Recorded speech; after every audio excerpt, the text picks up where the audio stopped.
பாருங்க ஒரு டிஷர்ட் இருக்குது, இந்த டிஷர்ட்லேயும் நம்ம கொடுத்து பண்ணிக்கலாம்.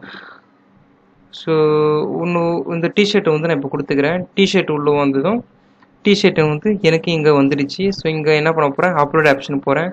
அப்லோட் ஆப்ஷன் போனதும் ஓகே, சரி தப்பாக கொடுத்துட்டேன். கண்ட்ரோல் இசட் கொடுத்ததும் இது பேக் வந்துடும். ஸோ இப்போ என்ன பண்ண போகிறேன், கரெக்டாக நீங்கள் இதை கொஞ்சம் சின்னதாகிக்கனா கூட ஆக்கிக்கலாம்.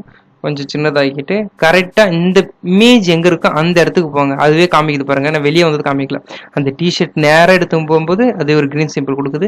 கரெக்டாக அது உள்ளே எடுத்து போயிட்டு என்டர் பண்ணுங்கள், லோட் ஆக ஆரம்பிச்சிடும். லோட் ஆனதும் நமக்கு இப்போ அந்த டிஷர்ட் வந்து ஃபுல் வியூவாக பார்க்கணுன்னு நான் பார்க்குறேன். ஸ்க்ரீன் வர ஆரம்பிச்சிடும். ஃபுல் ஸ்க்ரீன்னாக்க நீங்கள் பண்ண டிசைனை ஃபுல் ஸ்க்ரீனாக நீங்கள் வச்சு பார்த்துக்கலாம். ஓகேவா? ஸோ இதுதான் பாருங்க, கண்ட்ரோல் ப்ளஸ் கொடுக்குறேன். எனக்கு டிஷர்ட் இருக்குது. டிஷர்ட் உள்ள என்னுடைய பர்கருடைய இமேஜ் வந்து ஆட் ஆயிருக்கு.